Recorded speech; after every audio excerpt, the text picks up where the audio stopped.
En menos de 48 horas, uno de los golpes más contundentes del año sacudió al noroeste del país. Un objetivo de alto perfil, directamente vinculado con la familia Zambada, fue detenido por fuerzas federales en un operativo que dejó no solo 34 presuntos sicarios arrestados, sino también un arsenal brutalmente extenso. 89 rifles de asalto, cargadores, municiones y equipo táctico de uso militar. Las autoridades confirmaron que este operativo no fue un hecho aislado. Se trató de una acción milimétricamente coordinada, ejecutada en múltiples puntos estratégicos, con la intención de desmantelar células armadas enteras que operaban bajo una misma estructura criminal. Lo que más impacta no es solo la cantidad de armamento, sino el tipo.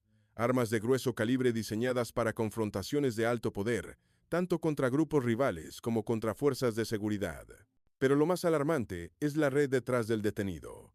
Hablamos de una figura clave en el esquema logístico y financiero de una de las organizaciones más temidas del país. Su caída no solo interrumpe operaciones, fractura las líneas de mando y genera caos interno, lo que podría derivar en enfrentamientos aún más violentos por el control de los territorios.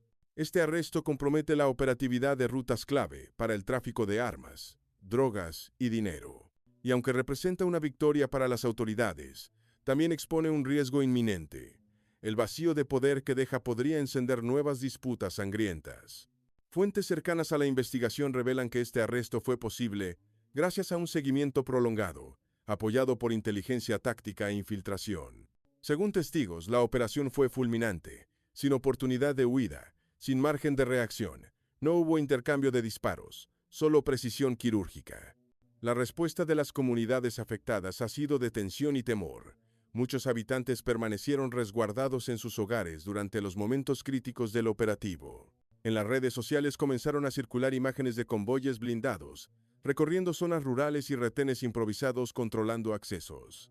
Este evento marca un nuevo capítulo en la lucha contra el crimen organizado y deja claro un mensaje. Los tentáculos familiares de estas estructuras ya no son intocables. Pero también abre una pregunta. ¿Este avance detendrá la violencia o la multiplicará?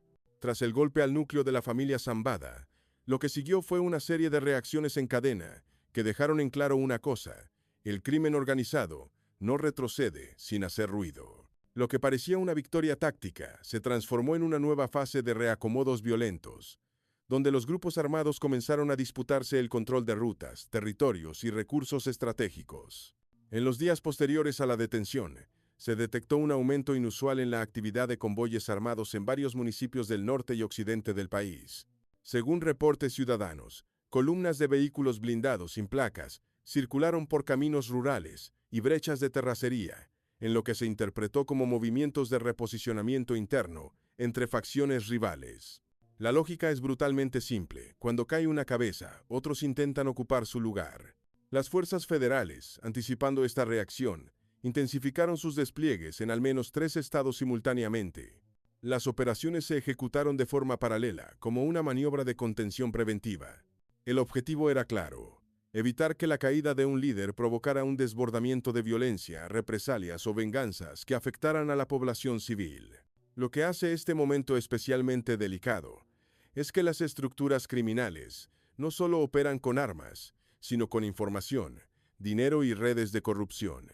Por eso, las autoridades han comenzado a atacar también los flujos financieros y logísticos que mantienen con vida a estas organizaciones. No se trata solo de balas, se trata de cortar el oxígeno del sistema entero. Analistas señalan que estos operativos simultáneos no se ven con frecuencia y que podrían indicar una nueva estrategia nacional: desmantelar varios brazos del crimen al mismo tiempo, para impedir que uno respalde al otro. Pero esto también implica riesgos. Las redes que quedan sueltas pueden reaccionar de forma aún más violenta, como lo han demostrado en el pasado. Los pobladores, mientras tanto, viven con incertidumbre. La tensión no solo está en los enfrentamientos, sino en lo que no se ve: llamadas interceptadas, movimientos de recursos, líderes que se ocultan mientras reorganizan su estructura. Y la pregunta que flota en el aire es la misma: ¿se está debilitando el poder de estos grupos o simplemente están mutando para sobrevivir? El crimen organizado ya no se esconde en lo remoto, ahora explota en plena zona urbana. En Mazatlán, una explosión estremeció una de las avenidas más transitadas, Gutiérrez Nájera. El estruendo se escuchó a varias cuadras, causando pánico en una zona donde la vida nocturna suele ser vibrante. Vidrios estallaron, estructuras colapsaron, y el miedo se propagó más rápido que la onda expansiva. El Blanco fue un establecimiento comercial que, según reportes, ya había sido atacado a balazos días antes en otro punto del municipio. 2 atentados contra negocios del mismo giro, en menos de una semana, en la misma ciudad, sin detenidos confirmados. Coincidencia, mensaje interno, la duda recorre las calles. Las autoridades informaron que no hubo personas lesionadas, pero el mensaje que dejó el estallido fue contundente. Los cárteles están dispuestos a llevar la guerra a espacios civiles, sin importar las consecuencias. Esta explosión no solo causó daños materiales, dejó una huella emocional. Marcó un antes y un después para una ciudad que depende del turismo y que ahora vive bajo una sombra de incertidumbre. Pero Mazatlán no fue el único punto rojo. En Escuinapa, detonaciones y un bloqueo carretero paralizaron la principal vía del sur del estado. Un tráiler fue atravesado sobre la carretera federal, presuntamente por órdenes de un grupo armado. Las filas de vehículos atrapados se extendieron por kilómetros. La tensión crecía minuto a minuto, sin respuesta oficial inmediata. Todo ocurrió en pleno día, sin advertencia, sin explicación clara, solo miedo, solo silencio. Estos actos dejan claro que, mientras las autoridades intensifican sus operativos, las organizaciones criminales responden con demostraciones públicas de fuerza, sembrando terror como mecanismo de control territorial. Lo que antes ocurría en la sierra, ahora se vive en avenidas, playas y zonas comerciales. La percepción de seguridad en comunidades turísticas como Mazatlán está en su punto más bajo. Lo más temido no es el estallido, sino la posibilidad de que se repita. Porque si ya ocurrió una vez, puede volver a pasar, y nadie quiere ser el próximo testigo. Mientras las calles tiemblan con explosiones, la pregunta persiste: ¿quién manda realmente en estas ciudades? ¿El Estado o los cárteles? Mientras el país observaba los operativos en el norte, una noticia inquietante se apoderó de los titulares.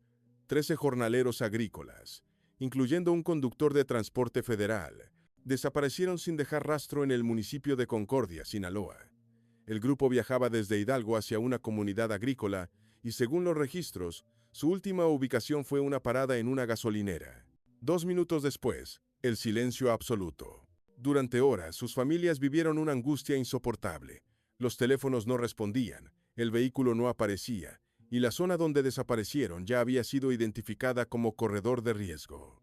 La reacción fue inmediata: denuncias, activación de protocolos y búsqueda. Horas más tarde, la fiscalía confirmó que las 13 personas fueron localizadas con vida, pero la pregunta persiste: ¿quiénes los privaron de su libertad y con qué fin? Este caso no fue aislado. En Michoacán, otro escenario tenso paralizó una de las principales autopistas. Un tráiler fue atravesado en plena vía, presuntamente por miembros de una célula armada. Automovilistas quedaron atrapados en un bloqueo improvisado, mientras en redes sociales circulaban imágenes de vehículos incendiados y disparos al aire. Este tipo de tácticas buscan una cosa: interrumpir la movilidad del Estado. Al bloquear rutas, los grupos criminales logran tiempo, desvían la atención y siembran terror. Pero también mandan un mensaje: aún tienen control sobre puntos clave del territorio. Lo más preocupante es que estas acciones ya no ocurren solo en zonas rurales. Ahora afectan a miles de ciudadanos comunes, trabajadores, familias, transportistas, turistas. Todos pueden quedar atrapados en medio de una operación o de una represalia armada. El crimen se está adaptando. Ya no solo responde con violencia directa, sino con tácticas de desgaste, desapariciones breves, bloqueos estratégicos, intimidación psicológica y control territorial temporal. Es una guerra silenciosa pero efectiva.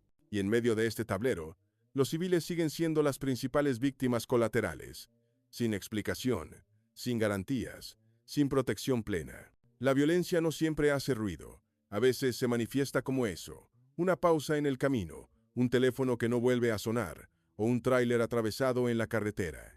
Aunque las autoridades confirmaron la localización de un líder criminal mediante vigilancia satelital, no hubo operativo, solo un sobrevuelo. La ausencia de acción dejó una pregunta en el aire: prudencia estratégica o complicidad silenciosa. Mientras tanto, continúan los decomisos, las detenciones, pero también los retiros inexplicables de fuerzas de seguridad y las marchas ciudadanas pidiendo paz. Capturar no siempre significa controlar, y saber dónde están no garantiza que vayan a caer. En este punto, lo que más preocupa ya no es la violencia, sino el silencio que la rodea.